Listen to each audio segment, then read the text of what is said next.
ನಮಸ್ತೆ ಸ್ನೇಹಿತರೆ, ಮತ್ತೊಂದೆಡೆಗೆ ತಮ್ಮೆಲ್ಲರಿಗೂ ಆತ್ಮೀಯವಾದ ಸ್ವಾಗತ. ಈ ಒಂದು ತರಗತಿ ಒಳಗೆ ನಾವೇನು ಡಿಸ್ಕಸ್ ಮಾಡೋಣ ಅಂತಂದ್ರೆ, ಈ ರಾಜ್ಯದಲ್ಲಿ ಅಧಿಸೂಚನೆ ಆಗದೇ ಇರೋದಕ್ಕೆ ಒಂದು ಪ್ರಮುಖ ಕಾರಣ ಏನು ಅಂತಂದ್ರೆ ಒಳ ಮೀಸಲಾತಿ ಅಂತಕ್ಕಂಥದ್ದು. ಸ್ನೇಹಿತರೆ, ಈ ಒಳ ಮೀಸಲಾತಿಯ ಕುರಿತು ಏನು ಮಸೂದೆಯನ್ನು ಮಂಡನೆ ಮಾಡಲಾಗಿರುವಂಥದ್ದು, ಈ ಮಸೂದೆ ರಾಜ್ಯಪಾಲರ ಅಂಗಳಕ್ಕೆ ಹೋಗಿ ತಲುಪಿತು. ರಾಜ್ಯಪಾಲರು ಆ ಮಸೂದೆಯನ್ನು ವಾಪಸ್ ಕಳಿಸಿರುವಂಥದ್ದು ತಮಗೆಲ್ಲ ಗೊತ್ತಿರುವಂಥ ವಿಚಾರ. ಆದರೆ ರಾಜ್ಯಪಾಲರು ಏಕೆ ವಾಪಸ್ ಕಳಿಸಿದ್ರು ಅಂತಂದರೆ, ಕೆಲವು ವಿಚಾರಗಳನ್ನು ಅಥವಾ ಕೆಲವು ಸಮುದಾಯಗಳನ್ನು ಅದನ್ನು ಟೀಕೆ ಮಾಡ್ತಾ ಇದ್ದಾವೆ, ಅವರ ಬಗ್ಗೆನೂ ಕೂಡ ಕಾಳಜಿ ಇರಲಿ ಅನ್ನೋ ಕಾರಣಕ್ಕಾಗಿ ಈ ಒಳ ಮೀಸಲಾತಿಯನ್ನು ವಾಪಸ್ ಕಳಿಸಿರುವಂಥದ್ದು. ಹೀಗಾಗಿ ಸರ್ಕಾರ ಈ ರಾಜ್ಯಪಾಲರಿಗೆ ಮತ್ತೆ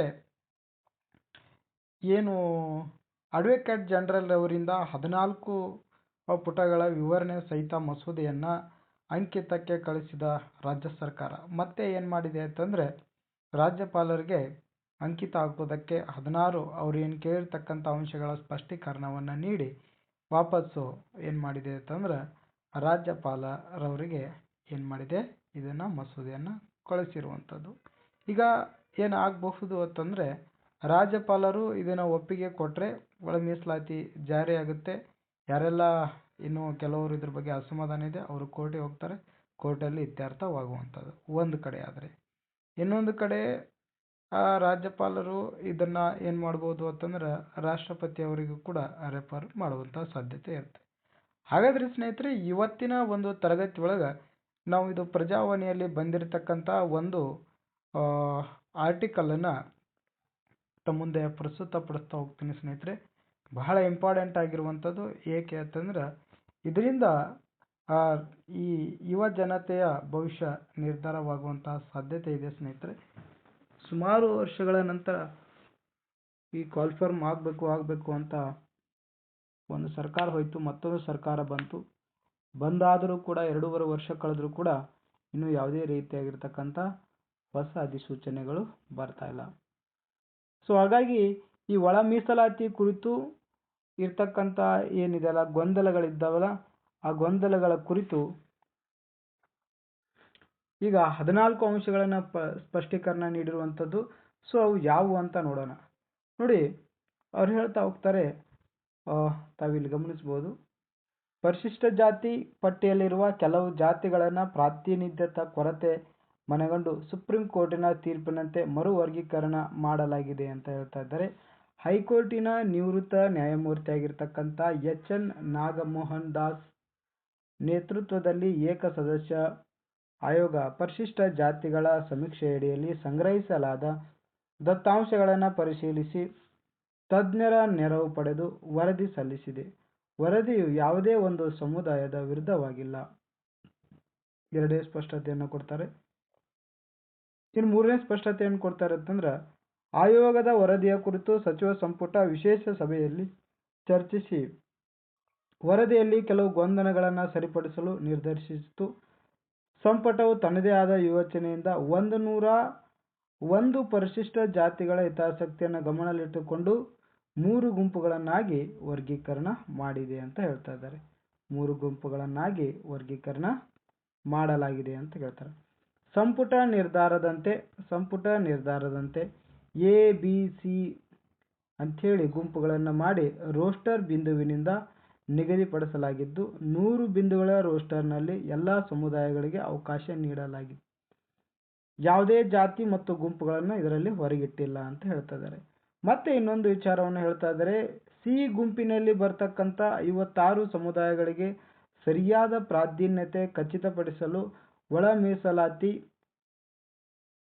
ಮೀಸಲು ನೀಡಲಾಗಿದೆ. ಅದಲ್ಲದೆ ಈ 59 ಜಾತಿಗಳ ಅಡಿಯಲ್ಲಿ ಯಾವುದೇ ಅರ್ಹ ಅಭ್ಯರ್ಥಿಗಳು ಲಭ್ಯ ಇಲ್ಲದಿದ್ದರೆ ಅಂತಹ ಹುದ್ದೆಗಳು ಅಥವಾ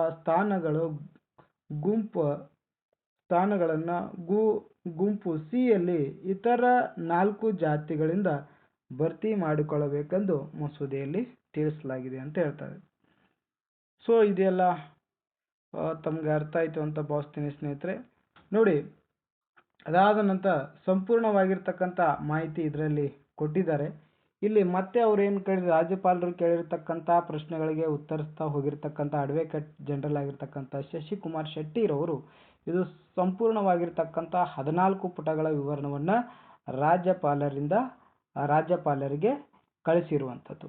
ಸೊ ಅವ್ರು ಏನು ಹೇಳ್ತಾ ಇದ್ದಾರೆ ಅಂತಂದ್ರೆ, ರಾಜ್ಯಪಾಲರು ಕೇಳಿರ್ತಕ್ಕಂಥ ಪ್ರಶ್ನೆಗಳನ್ನು ನಾವು ಸಂಪುಟ ಅಂದರೆ ಒಂದು ಸಮಿತಿಯನ್ನು ಮಾಡಿದ್ವಿ. ಅದು ನಾಗಮೋಹನ್ ದಾಸ್ ಏಕಸದಸ್ಯತ್ವ ಪೀಠದ ಸಮಿತಿ ಮಾಡಿದ್ವಿ.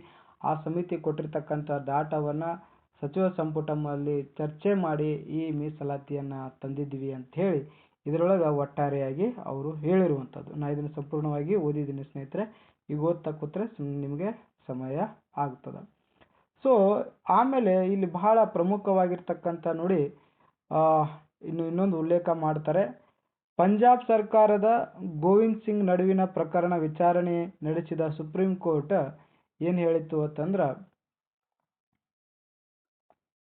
ಈ ಕೋರ್ಟ್ ಸಂವಿಧಾನ ವಿಧಿಯ 14, 15(4) ಮತ್ತು 16(4) ಅಡಿಯಲ್ಲಿ ಒಳ ಮೀಸಲಾತಿ ಜಾರಿಗೊಳಿಸಿರುವ ರಾಜ್ಯದ ಅಧಿಕಾರವನ್ನು ಎತ್ತಿ ಹಿಡಿದಿದೆ.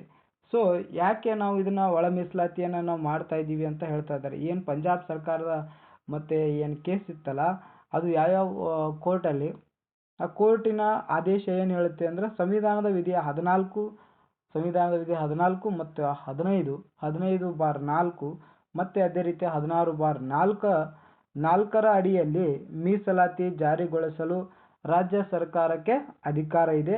ಆ ಅಧಿಕಾರದಿಂದ ನಾವೇನು ಮಾಡ್ತಾ ಇದ್ದೀವಿ, ಇದು ಒಳ ಮೀಸಲಾತಿಯನ್ನು ನಾವು ಜಾರಿ ಮಾಡ್ತಾ ಇದ್ದೀವಿ ಅಂತ ಒಂದು ಸ್ಪಷ್ಟವಾಗಿರ್ತಕ್ಕಂಥ ಮಾಹಿತಿಯನ್ನು ಕೊಟ್ಟಿರುವುದು.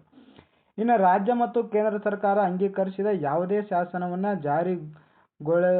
ಜಾರಿಗೊಂಡ ಬಳಿಕ ನ್ಯಾಯಾಂಗ ಪರಿಶೀಲನೆಗೆ ಒಳಪಡುತ್ತವೆ. ನೋಡಿ, ಯಾವುದೇ ಒಂದು ಕಾನೂನು ಜಾರಿ ಆದ್ರೆ ಅದು ನ್ಯಾಯಾಲಯಕ್ಕೆ ಒಳಪಡ್ತದ ಅಂತ ಹೇಳ್ತಾ ಇದ್ದಾರೆ. ಆದ್ದರಿಂದ ಶಾಸಕಾಂಗದ ಕ್ರಮವನ್ನು ಲೆಕ್ಕಿಸದೆ ನ್ಯಾಯಾಂಗ ಮೇಲ್ವಿಚಾರಣೆ ಕಾರ್ಯವಿಧಾನವು ಹಾಗೇ ಉಳಿದಿದೆ. ಆದಾಗ್ಯೂ ನ್ಯಾಯಾಂಗದ ಪರಿಶೀಲನೆ ನಿರೀಕ್ಷಿಸುವ ರಾಜ್ಯದ ಶಾಸಕಾಂಗ ಸಾಮರ್ಥ್ಯವನ್ನು ಕಸಿದುಕೊಳ್ಳುವುದಿಲ್ಲ.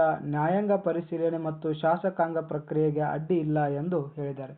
ಸೊ ಇದು ಯಾವುದೇ ರೀತಿಯಾಗಿರ್ತಕ್ಕಂಥ ನೋಡಿ, ನೀವು ಈಗ ಅವರು ಮಸೂದೆಯನ್ನು ಮಂಡಿಸ್ತಾ ಇದ್ದಾರೆ, ನೀವು ಮಸೂದೆ ಅಂಕಿತ ಹಾಕಿದ್ರಿ ಅಂತಂದ್ರೆ ಅದು ಕೋರ್ಟಲ್ಲಿ ಹೋಗುತ್ತೆ, ಕೋರ್ಟಲ್ಲಿ ಇತ್ಯರ್ಥ ಆಗುತ್ತೆ ಅಂತಕ್ಕಂಥ ಮಾತನ್ನು ಈ ಸಂದರ್ಭದೊಳಗೆ ಅವರು ಹೇಳ್ತಾ ಇದ್ದಾರೆ. ಈ ಮಸೂದೆಗೆ ಸಂಬಂಧಿಸಿದಂತೆ ಅಖಿಲ ಕರ್ನಾಟಕ ಬಂಜಾರ, ಬೋವಿ, ಕೊರಚ, ಕೊರಮ ಸಮುದಾಯ ಕಲ್ಯಾಣ ಸಂಘ ಮತ್ತು ಇತರ ಕೆಲವು ಸಂಘಟನೆಗಳು ಎತ್ತಿದ 14 ಆಕ್ಷೇಪಣೆಗಳಿಗೆ ರಾಜ್ಯಪಾಲರು ಸರ್ಕಾರದಿಂದ ಸ್ಪಷ್ಟೀಕರಣವನ್ನು ಕೋರಿದರು. ಈ ಎಲ್ಲ ಆಕ್ಷೇಪಣೆಗಳನ್ನು ಉಲ್ಲೇಖಿಸಿ ಪ್ರತಿಯೊಂದಕ್ಕೂ ವಿವರವಾದ ಸ್ಪಷ್ಟೀಕರಣವನ್ನು ಎಜೆರವರು ನೀಡಿರುವಂಥದ್ದು ಅಂಥೇಳಿ ಇದರಲ್ಲಿ ಕೊಟ್ಟಿರುವಂಥದ್ದು. ಯಾರೆಲ್ಲ ಈ ಕೋರ್ಟಿಗೆ ಹೋಗಿದ್ದಾರೆ ಅವರೇ ರಾಜ್ಯಪಾಲರಿಗೆ ಒಂದು ಅಪ್ಲಿಕೇಶನನ್ನು ಕೊಟ್ಟಿದ್ದರು. ಅದರ ಪ್ರಕಾರ ರಾಜ್ಯಪಾಲರು ಇದನ್ನು ವಾಪಸ್ ಕಳಿಸಿದರು. ಇವರೇನಾರ ಈಗ ಅಂಗೀಕಾರ ಆಯಿತು ಅಂತಂದರೆ ನೋಟಿಫಿಕೇಶನ್ ಆಗೋದಕ್ಕೆ ತುಂಬ ಅನುಕೂಲ ಆಗುತ್ತೆ. ಅವ್ರು ಕೊಡದೆ ಹೋದರೆ ಸುಮಾರು ಇನ್ನೂ 6 ತಿಂಗಳ ಕಾಲ ಮತ್ತೆ ನೀವು ವೇಟ್ ಮಾಡುವಂಥ ಪರಿಸ್ಥಿತಿ ನಿರ್ಮಾಣವಾಗ್ತದೆ. ಸೊ ಹಾಗಾಗಿ ಅದೇನೋ ಅಂತಾರಲ್ಲ, ಗಂಡ ಹೆಂಡರ ಜಗಳದಲ್ಲಿ ಕೂಸ ಬಡವಾಯಿತು ಅನ್ನೋ ಹಾಗೆ ಈ ರಾಜ್ಯದ ಯುವಕರ ಪರಿಸ್ಥಿತಿ ಈ ರೀತಿ ಬಂದು ತಲುಪಿದೆ ಅಂತ ಈ ಸಂದರ್ಭದಲ್ಲಿ ಹೇಳ್ತಾ, ನೋಡೋಣ ಈಗ ರಾಜ್ಯಪಾಲರು ಅಂಕಿತ ಹಾಕ್ತಾರೋ ಇಲ್ಲೋ ಅಂಥೇಳಿ ಕಾದು ನೋಡುವಂಥ ಸಮಯ ಸ್ನೇಹಿತರೆ. ಯಾರೆಲ್ಲ ವಿಡಿಯೋ ನೋಡಿದ್ರಿ ನಿಮಗೆ ತುಂಬ ಹೃದಯ ಧನ್ಯವಾದಗಳನ್ನು ಸಲ್ಲಿಸ್ತಾ ಮತ್ತೊಂದು ವಿಡಿಯೋದೊಂದಿಗೆ ಮತ್ತೆ ತಮ್ಮೊಂದಿಗೆ ಸೇರ್ತೀನಿ ಅಂತ ಹೇಳ್ತಾ, ಯಾರೆಲ್ಲ ಹೊಸದಾಗಿದ್ದರೆ ನಮ್ಮ ಚಾನಲ್ ಸಬ್ಸ್ಕ್ರೈಬ್ ಮಾಡ್ಕೊಳ್ಳಿ. ಯಾರಿಗೆ ಅವಶ್ಯಕತೆ ಈ ಮಾಹಿತಿಯನ್ನು ಶೇರ್ ಮಾಡಿ. ಮತ್ತೆ ಸಿಗ್ತೀನಿ. ನಮಸ್ತೆ ಸ್ನೇಹಿತರೆ.